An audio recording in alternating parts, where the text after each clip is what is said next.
자, 이제 해제의 효과로 올까요? 해제 효과 272페이지입니다. 기초서 272페이지. 이제 오늘까지 하면 이제 기초 강의 종강하죠. 기초 강의 종강하고 다음 주는 기본서 가지고 오셔야 됩니다. 기본서. 기본서 받으셨어요? 받으니까 느낌이 어때요? 마음이 엄청 무겁죠. 막 즐거워요? 정상이 아닌데. 그거 받으면 일단 그거 들고 가기가 되게 부담되잖아요. 그리고 이 각 과목별로 아마 기본 과정부터는 이제 선생님들이 또 기초 과정보다는 좀 양을 많이 해드릴 텐데 우리가 이제 그 기초 과정에서 배웠던 내용은 기본 과정에 또 똑같이 해줘야 안 해줘요? 해줘요. 이때까지는 시간이 여유가 있으니까 해드릴 수 있어요. 다만 그 제가 아까도 말씀드렸다시피 기초 과정에 중요한 내용들을 좀 한번 정리를 하고 가는 게 대단히 중요하다는 겁니다. 아마 기본 과정의 공부를 처음 시작하는 사람이 여러분을 봤을 때 여러분은 대단한 실력자인 것처럼 보일 거예요. 그러니까 물론 실력자라는 게 물론 상대적이긴 해요. 그 다음에 또 심화 과정의 공부를 처음 하러 오는 사람들 있죠. 그런 분들은 여러분 보면 여러분 뭐 거의 입에서 불이 나오는 사람이 되는 거죠. 근데 문제를 잘 풀거나 이러지는 못하죠. 근데 어쨌든 이제 이게 차이가 크다는 거예요. 그 법 공부는 항상 먼저 한 사람이 잘하게 돼 있어요. 그러니까 계속 누적적 반복적으로 하다 보면 내용이 차츰차츰 깊어지거든요. 그리고 기초 과정을 잘 마무리하고 기본 과정 가보세요. 아마 듣는 내용이 훨씬 많이 달라질걸요. 일단 듣는 게 편안해요. 내가 머릿속에 정리가 된 내용 있잖아요. 그러면 나 저거 들은 적 있어. 그리고 대충 강의를 듣다 보면 뒤에 무슨 내용이 나올 건지 대충 예상이 되기도 해요. 그러면 자신감이 붙는 거예요. 그리고 기본 과정부터는 이제 또 이론 수업은 이론 수업대로 해드리고 기본 과정은 좀 문제를 조금 더 많이 다뤄보도록 하겠어요. 아직도 내가 보니까 수업 시간에 끄떡끄떡 하는데 문제 풀 때 자꾸 자기 마음대로 푸는 것 같아요. 그러면 이론 공부를 많이 해야 돼요? 문제를 잘 많이 풀어봐야 돼요? 문제를 좀 많이 풀어봐야 돼요. 그렇게 해서 배운 이론이 이렇게 접목이 되는 거구나. 얘가 이런 의미였구나. 이렇게 자꾸 적용을 해봐야 돼요. 그걸 해보지 않으면 실력이 늘지 않는단 말이에요. 그래서 기본 과정 가서는 이론도 정리를 해드리긴 하지만 문제를 조금 더 양을 늘려서 다뤄보도록 하겠다는 겁니다. 기본 과정 정도만 잘 따라와도 충분히 민법은 내가 좀 자신감이 붙어서 시험장 가서 60점 넘겠구나. 그런 느낌이 들 수 있게 잘 정리를 해드릴 테니까 대신 복습을 게을리 하시면 안 돼요. 이 기초 과정에 밀린 강의가 지난번에 어떤 한 친구가 그러더라고요. 자기가 이번에 기초 강의 수강하면서 못 들은 게 많은 중간에 들어왔나 봐요. 그래 앞에 강의를 쭉쭉 들었는데 자기가 갑자기 랭킹 상위에 올라갔다는 거예요. 그러니까 그 들은 프로티지가 들으면 통지를 해주거든요. 네가 지금 전체 강의 들은 것 중에 랭킹 어느 정도다. 갑자기 확 올라왔다는 거예요. 요거밖에 안 들었는데 나 충격받았잖아요. 이렇게 강의를 안 듣는 줄 몰랐거든요. 그러니까 강의를 꼭 완강을 하는 게 습관이 돼야 돼요. 그리고 한 번 수업 받은 건 이게 그 수업 시간에 잠깐 들어왔다 그치는 거고 자기가 다시 동영상을 보면서 정리를 해야 잘 있게 되는 거죠. 그걸 꼭 하셔야 된다는 거예요. 아셨죠? 빠뜨리지 마시고 꼭 완강하기. 아셨죠? 자, 이제 편안하게 이제 칠판을 봅시다. 해제 효과를 할 텐데 여기 복습하는 차원이기도 하고요. 그 다음에 이제 해제에서는 여기가 제일 중요한 내용입니다. 갑 건물 가지고 있고 건물에 대해서 을과 매매 계약을 체결한 거예요. 그럼 갑의 이름은 뭐죠? 매도인, 을의 이름은 매수인. 자, 그다음에 이렇게 매매 계약을 체결한 겁니다. 자, 매매 계약 1월 1일 날 체결하고 그러니까 1월 1일에 계약금 1,000만 원 주기로 했고 1월 10일에 중도금 6천만 원, 1월 20일에 잔금 3천만 원 지급하기로 한 겁니다. 그러면 총 매매 대금 얼마죠? 매매 대금 1억 원. 자, 그다음에 을이라는 사람이 요 1월 1일에 계약금 1,000만 원을 준 거예요. 그다음 1월 10일에 중도금 6천만 원 자기 돈으로 준 겁니다. 그런데 잔금 날짜 며칠이죠? 1월 20일인데 1월 20일이 다 지나가도록 이제 잔금이 부족한 거예요, 얘가. 그러니까 계약금하고 중도금은 자기 돈으로 충분히 다 줬는데 잔금이 이제 지급할 능력이 모자라다는 겁니다. 그래서 우리 이제 갑에게 먼저 네가 소유권 이전 등기를 먼저 나에게 넘겨주면 내가 이 집을 담보로 대출을 받아서 잔금을 치르겠다 이렇게 얘기를 한 겁니다. 그 얘기를 듣고 갑이라는 사람도 소유권 이전 등기가 필요한 서로 을에게 준 거예요. 그래서 일단 을에게 소유권 이전 등기를 먼저 된 겁니다. 일단 여기까지 이해하셨어요? 계약금하고 중도금은 을이 자기 돈으로 줬는데 잔금이 없자 갑에게 소유권 이전 등기를 먼저 넘겨달라고 요구했고 갑도 이에 응해서 소유권 이전 등기가 필요한 서를 준 거예요. 을 앞으로 등기가 됐다는 겁니다. 잔금 날짜 며칠이죠? 1월 20일. 근데 1월 20일이 다 지나가도록 을이 잔금을 지급하지 않았다는 겁니다. 여기까지. 요 계약을 체결하고 을 앞으로 소유권 이전 등기가 됐는데 을이 채무를 이행하지 않았다는 겁니다. 자, 그러면 이 매매 계약은 해제할 수 있다, 해지할 수 있다 중에 뭘까요? 해제할 수 있다고 말해야 되죠. 왜냐면 왜 해제가 되는 거죠? 매매 계약이 무슨 계약이므로? 일시적 계약이므로 이 계약을 모을 수 있다, 해제할 수 있다 이렇게 말하는 겁니다. 그 다음에 해제 종류가 두 가지 있다 그랬죠. 무슨 해제? 무슨 해제? 약정 해제하고 법정 해제. 이건 약정 해제인가요? 법정 해제인가요? 그 약정 해제는 사유를 약정해 두고 약정한 사유가 생겼을 때 계약을 해지할 수 있도록 하는 게 약정 해제고, 그다음 채무 불이행이 있을 때 계약을 해지하는 건 무슨 해제? 법정 해제. 이건 약정 해제인가요? 법정 해제인가요? 법정 해제죠. 그러니까 지금 그 소유권 이전 등기 넘겨달라고 요구했고 소유권 넘겨주는 거 이건 그냥 둘이 합의를 한 거고, 지금 얘가 채무를 이행하지 않은 거죠. 그 채무를 이행하지 않아서 계약을 해지하는 거니까 당연히 약정 해제다, 법정 해제다. 법정 해제. 그러니까 채무 불이행을 원인으로 계약을 해지하는 거니까 이거 무슨 해제? 법정 해제. 그러면 좀 전에 요 채무자의 채무 불이행 유형은 세 가지 있다 그랬죠. 이행 지체, 이행 불능, 불안전 이행. 자, 그러면 총 매매 대금 얼마예요? 1억 원인데 우리 얼마 줬죠? 7천만 원 주고 3천 안 준 거죠. 자, 그럼 이건 이행 지체예요, 이행 불능이에요, 불완전 이행이에요? 불완전 이행. 그럼 또 그걸로 가는 거죠. 왜냐하면 이런 것들 잘해야 돼요. 그래야 문제를 잘 풀 거 아니겠어요? 그러니까 이게 만약에 한 날 1억 원의 돈을 다 줘야 되는데 7천만 원만 주고 3천만 원 안 줬다. 그러면 불완전 이행이 맞아요. 그런데 계약금, 중도금, 잔금 날짜가 각각 다 따로따로 있어요, 없어요? 있어요. 그러니까 1월 1일에는 계약금 1,000만 원을 다 이행을 한 거고 1월 10일에 중도금 6천 원을 다 이행을 한 거예요. 그리고 1월 20일에는 잔금 3천만 원을 통째로 지체하고 있는 거예요. 얘는 불완전 이행이 아니고 뭐다? 이행, 지체. 그다음 이행 지체는 또 두 가지 있다 그랬죠. 교환에다가 색깔 칠하는 게 중요한 게 아니에요. 내 설명을 듣는 게 중요한 거죠. 그러면 아까 이행 지체 두 가지 있다 그랬는데 뭐 있다 그랬죠? 보통의 이행 지체하고 정기행의 이행 지체. 그럼 이때 그 두 가지는 어떤 차이가 있었죠? 보통의 이행지체는 일단 뭘 먼저 하고 최고를 먼저 하고 계약을 해지하는 거고, 정기행의 이행지체는 최고 없이 곧바로 계약을 해지할 수 있는 게 차이점이 있었어요. 그럼 이건 요 1월 20일이 다 지나가도록 잔금을 지급하지 않은 건 이건 보통의 이행지체이다, 아니면 정기행의 이행지체이다. 그 날짜가 정해져 있다고 해서 정기행위가 되는 게 아니에요. 아까 예복사건 3월 1일에 결혼하기로 해서 예복을 주문했는데 결혼식이 다 끝나도록 예복이 안 왔다. 이게 정기행위 이행체인 거죠. 그 정기행위는 정해진 기간 내에 이행되어야만 계약의 목적을 달성할 수 있는 경우가 이게 정기행위인 거예요. 그 얘는 1월 20일 지나고 난 다음에 잔금 3천만 원에다가 이에 대한 지연이자까지 주면 충분히 계약의 목적을 달성할 수 있어요, 없어요? 있어요. 얘는 정기행위다, 아니다? 아닌 거야. 그냥 보통의 이행지체가 되는 겁니다. 따라서 갑이 곧바로 계약을 해지하는 건 안 되죠. 일단 뭘 먼저 하고 최고를 먼저 해야 되죠. 잔금 3천만 원을 지급해달라고 뭘 하고 최고하고 상당한 기간이 지나도록 이행되지 않을 때 그때 비로소 계약을 뭐 할 수 있다, 해지할 수 있다는 겁니다. 여기까지 됐어요? 자, 그럼 해제는 상대방 있는 의사표시다, 없는 의사표시다? 상대방 있는 의사표시죠. 갑이 누구랑 계약을 체결한 거예요? 을과 계약을 체결했으니까 당연히 상대방이 있는 경우다, 없는 경우다? 있는 경우죠. 그럼 이 해제 의사표시는 언제 효력 발생할까요? 표배, 발신, 도달, 요지 중에 언제 효력 발생하는 거죠? 너무 꿈뻑꿈뻑 그럴 게 아니고 상대방 있는 의사표시니까 언제 효력 발생하는 거죠? 도달한 때 효력 발생하는 거죠. 상대방 있는 의사표시는 도달한 때 효력 발생하는 거고, 상대방 없는 의사표시는 언제 효력 발생하는 거예요? 표백한 때 효력 발생하는 겁니다. 해제는 상대방 있는 의사표시니까 언제 효력 발생하는 거죠? 도달한 때. 자, 그럼 정리를 했어요. 에듀윌 유료 회원만의 명품 교수 서비스.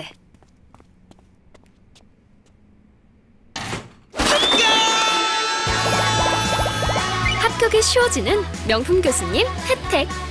오직 에듀윌 유료 회원에게만. 에듀윌. 자, 그럼 칠판 다시 와서. 자, 그러면 이때 요 채무 불이행을 원인으로 계약을 해지한, 여러분도 힘들죠? 나도 엄청 힘들어요. 여러분 힘든 게 아니야. 뭐 좀 정리를 해주려고 하니까 많이 힘들다 이거죠. 차츰 좋아지겠죠. 차츰 좋아져요. 그 해보면 공부라는 거 이렇게 쭉 곧바로 올라가면 좋잖아요. 근데 그렇지 않아요. 이렇게 단계적으로 맨 그 상태인 것 같은데 조금 열심히 하면 살짝 올라가요. 그리고 쭉 열심히 해도 맨 그 상태인 것 같고 나중에 조금 올라가고 단계별로 조금씩 올라가거든요. 막판에 성적이 많이 올라가죠. 그 지난번에 그 합격자 모임으로 했을 때 그때 그분하고 그 편지를 썼는데 사연이 당첨이 됐어요. 당첨이 돼서 그분하고 저하고 화상 통화했었거든요. 했는데 노원 수강생이었어요. 노원 수강생이었는데 아마 4월 달쯤에 여기서 처음 해본 것 같아요. 근데 점수가 30 몇 점 맞았어요. 제가 항상 그랬죠. 모의고사 점수 처음 보면 그 정도 맞는다. 근데 그 자녀가 둘 있고 자녀도 키우고 그다음에 집안 살림도 하고 공부를 하려고 하니까 이게 만만치가 않은 거예요. 오전에 수업 와서 잠깐 수업 받고 집에 가면 또 집에 할 일이 많잖아요. 그리고 애들 챙겨줘야 되고 저녁에 또 오죠. 또 안 왔으면 좋겠는데 또 오니까 또 그 인간 또 챙겨줘야 되고 그러다 보니까 이게 저녁에 애들이 자야 공부를 할 수 있는 거예요. 한 9시 넘어야죠. 공부를 할 수 있는 거예요. 그러니까 하루 종일 몸이 지친 상태에서 강의를 이제 다시 듣는 거니까 제대로 되겠어요? 강의 틀어놓고 처음에는 한 10분 동안 반짝반짝 하죠. 그러다 이제 10분 지나니까 이제 피곤하다는 거예요. 그러면 저는 어떻게 될까요? 나는 맨날 강의하는 거지. 나는 맨날 강의하고 이분은 주무시고. 근데 그냥 책상에서 자기 뭐 하니까 또 이제 누워가지고 옆으로 놓고 또 저는 밤새도록 강의하는 거죠. 근데 그 자기가 처해 있는 상황에서 공부에 최선을 다하고 있는 건 맞잖아요. 근데 점수가 잘 올라가지 않으니까 찾아오셨어요. 해가지고 그 내가 긴 얘기 하지 말고 그냥 당신이 본 시험지 좀 보여달라 얘기했어요. 그 시험지 보면 제 눈에는 보여요. 내가 직업적으로 강의를 하는 사람이니까 딱 보면 이 사람이 일단 암기가 안 된 사람인지 그리고 판례 공부를 안 한 사람인지 그 다음에 이게 수업 시간은 끄떡끄떡하고 자기 생각대로 푸는 사람이 다 시험지 안에 정보가 다 있어요. 그러니까 메꿔야 될 게 엄청 많더라고.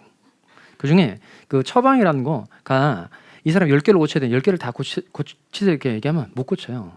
10개 중에 한 2개 얘기해줘요. 2개. 그러니까 조금씩 이렇게 나아진 거예요. 그런데 막판에 놀랬잖아요. 이 시험장 가서 올해 시험 좀 사실 좀 어렵긴 했거든요. 자기 82.5점 맞았다는 거예요. 82.5점. 그 막판에 점수가 쭉 올라가는 거죠. 근데 그것도 그분이 한 얘기가 있어요. 내가 이 얘기를 해주고 싶어서 그런 거예요. 그러니까 그 막판에 아무것도 안 한 사람이 막판에 점수가 올라가거나 그러진 않아요. 일단 이렇게 좀 쌓여야 돼요. 그리고 그분이 얘기한 게 이게 기초 과정하고 기본 과정에 자기가 그렇게 열심히 하려고 애를 쓴 거가 막판 성적이 뛰는데 큰 요인이었다는 거예요. 그게 동차의 비결인 거예요. 만약에 그 기초 기본이 튼튼하게 잘 가지 않으면 어떤 일이 생길까요? 심화 과정 가면 이게 어려워. 그리고 심화 과정 끝나면 기초 문제 푸는데 기초 문제가 안 풀려요. 그러면 여러분 어떻게 될까요? 그냥 1차만 해야지 이렇게 돼요. 내가 기초 기본 심화 부서 5, 6개를 공부한 거거든요. 5, 6개를 공부를 했는데도 문제가 하나도 안 풀리니까 자신감이 훅 떨어지는 거죠. 그럼 올해는 1차만 해야 되겠구나. 그러면 1년 계획을 했다가 2년으로 늘어나게 되는 거죠.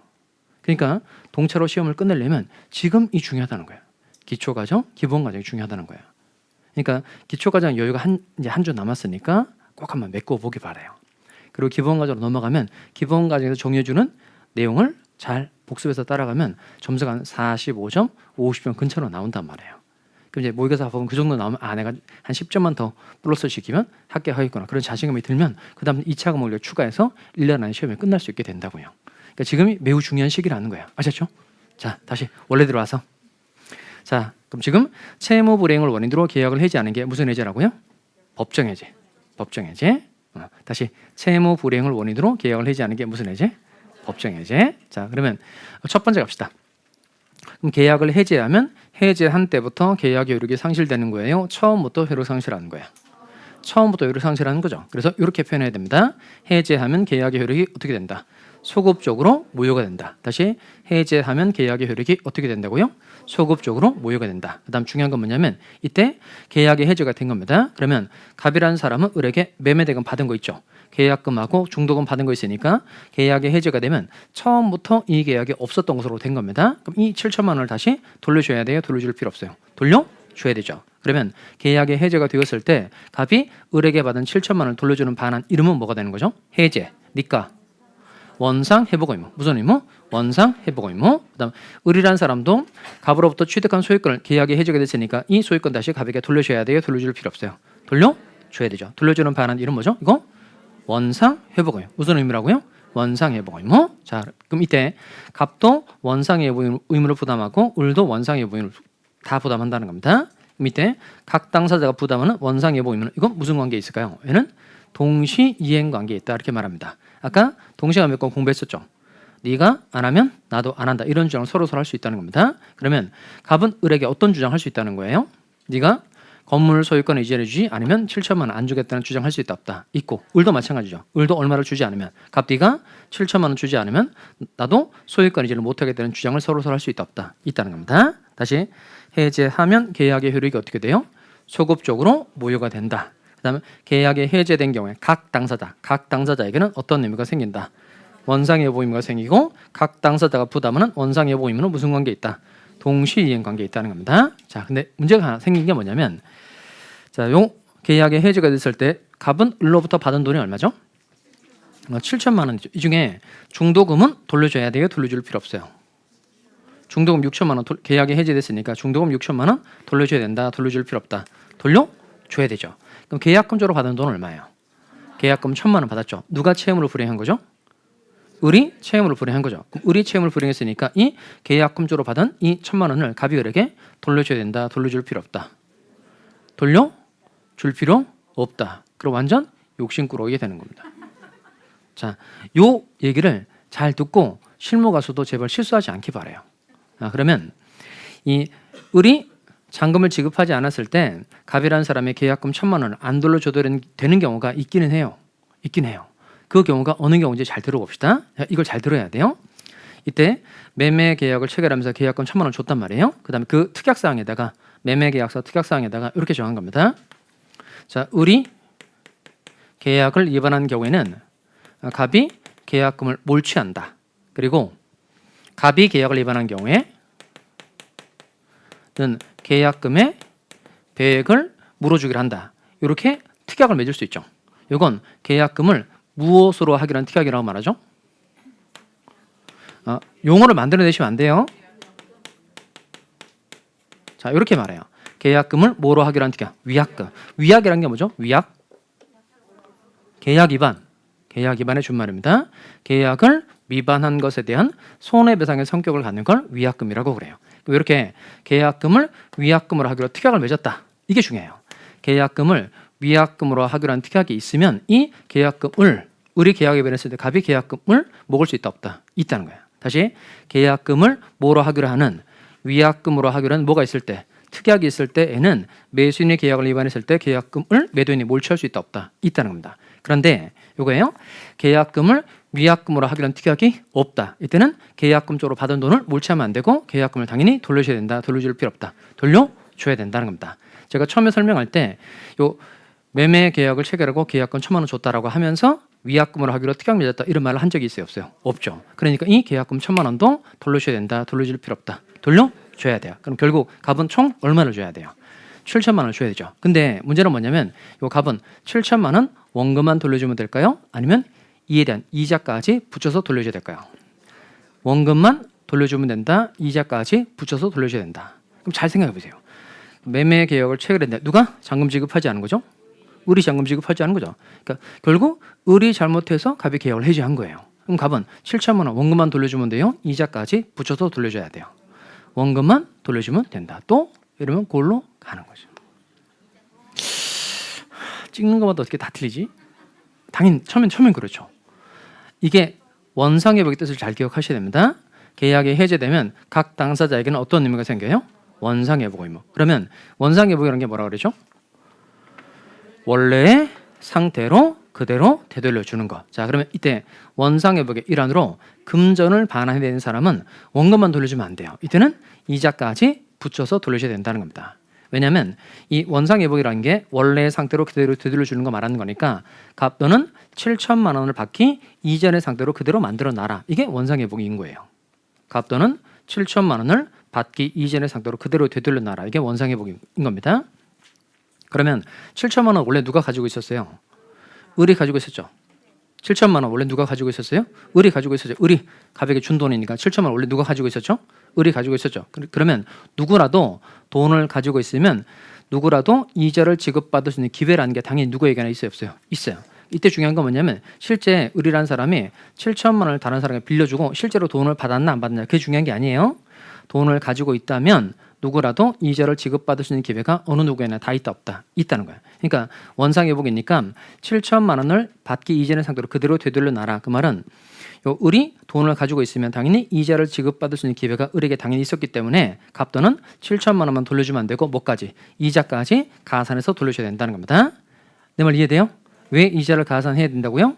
원상회복이므로 원래의 상태로 그대로 되돌려줘야 되기 때문에 이자를 가산해줘야 된다는 겁니다. 그러면 이 계약금 받은 날이 언제죠? 1월 1일이죠. 그럼 이때 요 계약금 1,000만 원에 대한 이자를 계산할 때 1월 1일부터 이자 계산을 해야 돼요. 1월 2일부터 이자를 계산해야 돼요. 1월 1일 이게 중요해요. 1월 1일. 다시 원상회복이니까 요 계약금을 받기 이전의 상태로 그대로 되돌려 놔라. 이게 원상회복이라는 겁니다. 그럼 계약금 받은 날이 언제죠?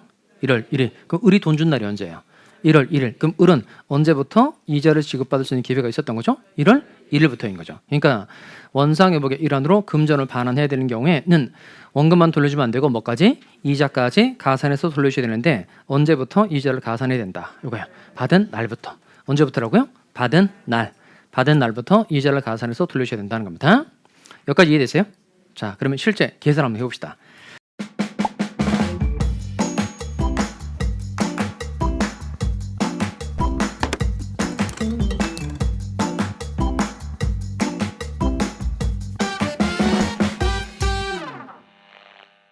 지금 계약금 1,000만 원 1월 1일, 중도금 6천만 원은 1월 10일인데 그냥 한 날, 요 1월 1일에 총 7천만 원 돈을 받았다고 칩시다.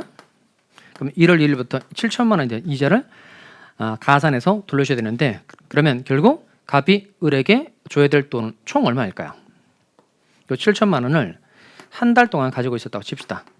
다시 1월 1일에 7천만 원을 다 받은 걸로 치고 요 돈을 한 달 동안 가지고 있었다는 겁니다. 그럼 계약이 해지가 됐을 때 갑이 을에게 줘야 될 돈은 총 얼마가 되는 거죠? 이자를 붙여서 돌려줘야 된다 그랬죠? 그럼 이자가 얼마인지 알려면 뭘 알아야 돼요? 이율을 알아야 되죠. 이율. 그럼 이율이 뭐 몇 프로예요? 어떻게 정해야 돼요? 저는 이런 경우에 저는 계약을 체결할 때 이런 경우에 대비해서 다 약정일을 다 정해요. 이런 경우에 몇 프로를 하자, 5%를 하자, 7%를 하자 다 정해요. 그리고 약정이율이 있으면 그에 따라서 해결을 하는 겁니다. 없으면 어떻게 해야 될까요? 법정이율이 적용해요. 법정이율은 얼마냐면 얘는 연 5푼이에요. 연 5%라는 겁니다. 그러면 요 7천만 원에 7천만 원 한 달 가지고 있었다는 거예요. 그럼 갑이 을에게 줘야 될 이자는 얼마가 되는 거죠? 그 계산기 두들겨서 한번 해봐요. 지금 계산기 두들겨가지고 암산은 좀 무리일 것 같은데요, 여러분? 암산 하는 건 좀 무리일 것 같고 얼마 이자가 7천만 원을 5% 계산했을 때 한 달 가지고 있었다면 이자가 얼마 나오죠? 350 큰일이죠, 큰일. 350은 좀 무리인데. 그럼 이제 한 달간 가지고 있었으니까 12로 나눠야죠.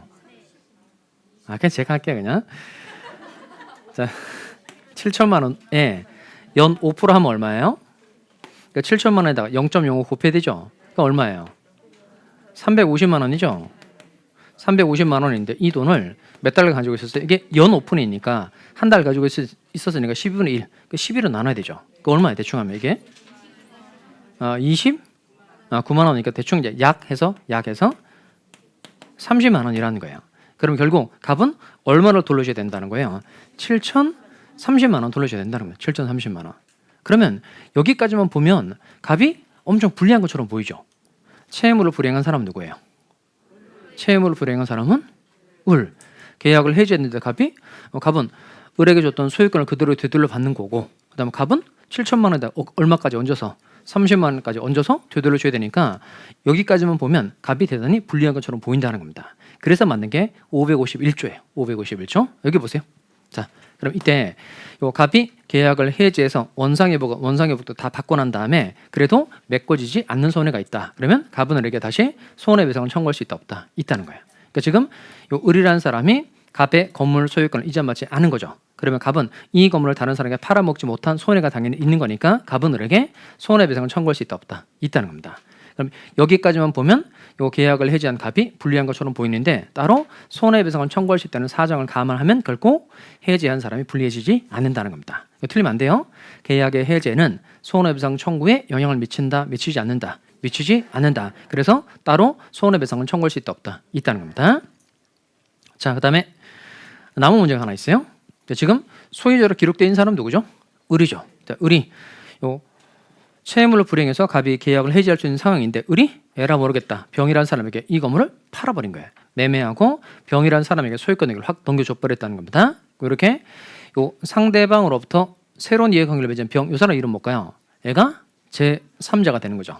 갑은 해제권자, 을은 상대방, 상대방으로부터 새로운 이해관계를 맺은 병의 이름, 이 사람이 제3자라는 겁니다. 그럼 이때 계약의 해제가 되었을 때 병은 선인 경우에 한해 보호되어 선의 악에 불문하고 보호돼요.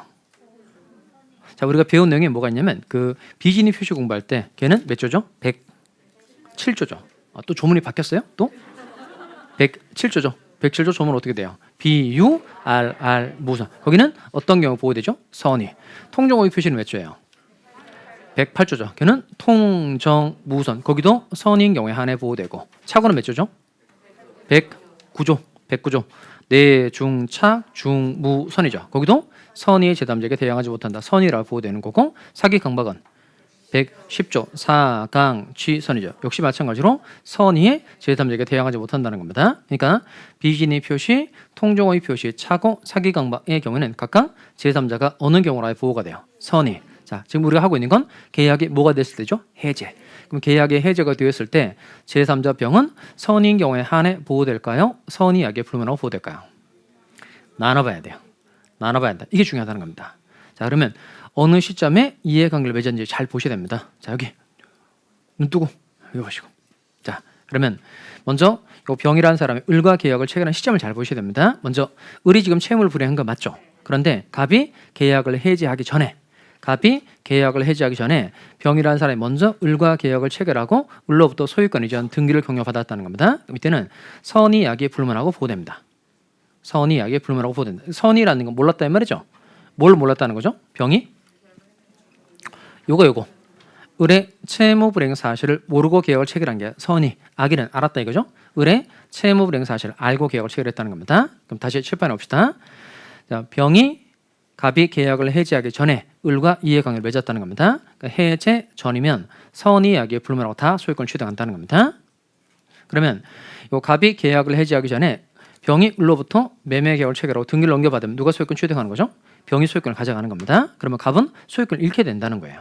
대신 을에게 원상회복 청구하고 손해배상은 얼마든지 청구할 수 있다 없다? 있다는 겁니다. 이때는 소유권은 누가 가지고 가고 병이 가지고 가고 갑은 을한테 돈으로는 돌려받는 방법이 있다는 겁니다. 자, 그 다음에 두 번째는 뭐냐면 해제 후 말소 등기 전. 일단 해제 후 그랬으니까 을의 채무 불이행을 원인으로 갑이 계약을 해지했다 안 했다? 했다는 겁니다. 그런데 만약에 을의 소유권 등기까지 주말이라고 해서 말소 등기가 다 돼버린 거, 말소 등기가 다 된 거예요. 그럼 이때는 줄이 찍찍찍 다 벌이 없는 거죠. 그러니까 갑이 계약을 해지하고 난 다음에 을의 소유권 등기까지 다 말소를 시켜버렸다면 병을 특별히 보호할 필요가 있어요, 없어요? 없죠. 그런데 계약을 해지하긴 했는데 아직 을의 등기를 말소하기 전이라는 겁니다. 그러면 병의 입장에서 봤을 땐 여전히 누구에게 소유권이 있는 것으로 보여요. 을에게 소유권이 있는 것으로 보이니까 을에게 소유권이 있다고 믿고 거래한 병은 일정한 범위 내에서 보호를 할 필요가 있어요, 없어요? 있어요. 대신 이때는 다 보호를 해주는 게 아니고 이런 경우 보여준다는 겁니다. 어느 경우 보여준다? 선의 몰랐다는 거죠. 뭘 몰랐다는 거죠? 요거 해제 사실. 갑이 일단 계약을 해지한 거니까 갑이 계약을 해지했다는 사실 모르고 산 이 경우에는 병이 보호가 된다는 겁니다. 자, 이게 첫 번째도 중요하고 두 번째도 중요하다는 겁니다. 다시 계약의 해제가 되었을 때 제3자의 보호 범위는 나눠봐야 됩니다. 첫 번째, 이거 따라올까요? 해제 전이면 선의 악이 불문하고 보호된다. 두 번째, 해제 후 말소 등기 전이면 선의만 보호된다. 다시 비진의 표시, 통정호의 표시, 차고, 사기 강박은 제3자가 어느 경우나 보호가 됐었죠? 선의. 그런데 계약 해제는 나눠봐야 한다는 겁니다. 첫 번째 뭐죠? 해제 전이면 선의 악이 불문하고 보호된다. 두 번째, 해제 후 말소 등기 전이면 선의만 보호된다는 겁니다. 자, 문제 풀어보겠어요. 이거 잘 푸셔야 됩니다. 맞추면 종강이 되는 거예요. 틀리면 이제 1강으로 소급하는 겁니다. 1강으로. 자, 풀어보세요.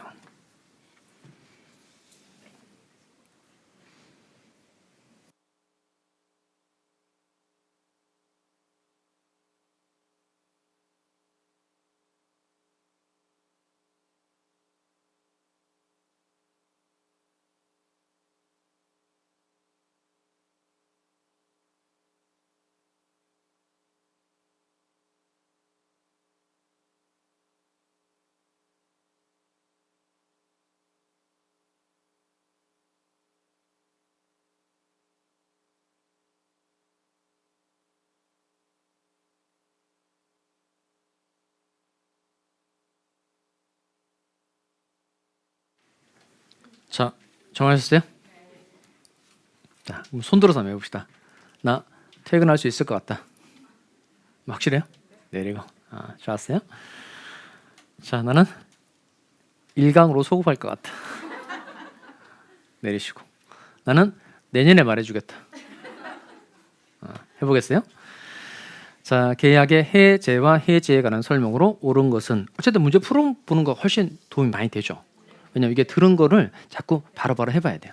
기억이 살아있을 때. 기억이 살아있을 때. 자, 첫 번째, 계약의 해제와 해지 모두 소급표가 있다. OX, X죠? 해제는 소급표, 해지는 장내용. 자, 1번을 가볍게 해결했어요. 자, 2번, 계약의 해제와 해지는 손해배상 청구에 영향을 미친다. 아까 해제하고 난 다음에 손해배상을 청구할 수 있다 그랬죠. 그런 뜻이 되려면 계약의 해제가 손해배상 청구에 영향을 미친다, 미치지 않는다. 미치지 않는다가 돼야 됩니다. 2번도 나가리. 3번 갑시다. 정기행위 있어서 당사자 일방이 그 시기에 이행하지 아니한 때에도 계약이 자동적으로 해제되는 것은 아니다. OX예요. 자, 아까 퇴근할 수 있을 것 같다고 손 들어보세요. 자, 답이 3번이에요. 3번. 이걸 맞춰야 퇴근이 되는 거예요. 이걸 맞춰야 종강인 거예요. 아무도 없네요? 몇 사람 없어요? 그 인터넷으로 그 하시는 분도 너무 그 걱정하지 마세요. 이게 학원이 다 이래요. 표정이 별로 안 좋아. 맞추는 사람도 좀 드물어요. 본인만 틀린 게 아니에요. 자, 다시 와봐요. 자, 이게 정기행위니까 무슨 사건 생각나야 돼요? 예복 사건. 예복 사건은 이 결혼식이 다 끝나고 예복이 안 왔다 이거죠. 그럼 이미 결혼식 끝나버렸으니까 예복을 갖다 달라고 최고를 할 필요 있다 없다? 없죠. 근데 이때 필요가 없는 건 최고만 필요 없는 거죠. 최고만 필요 없는 거고 해제하겠다는 의사표시는 해야 돼요? 할 필요 없어요? 해야 돼요. 그러면 여기 자동적으로 해제된다는 건 뭘 말하는 걸까요? 자동 해제는 해제하겠다는 의사표시 없이도 계약이 끝나는 걸 자동 해제라고 그래요. 그러니까 자동적으로 해제가 되는 것은 아니다는 건 OX예요. O. 맞죠? 그 필요가 없는 건 뭐만 필요 없고 최고만 필요 없고 해제하겠다는 의사표시는 해야 되니까 자동적으로 해제가 되는 것은 아니다는 건 OX예요. O. 4번 갑시다. 계약의 해제로 반환날 금전에는 받은 날의 다음 날부터 이자를 가해야 한다.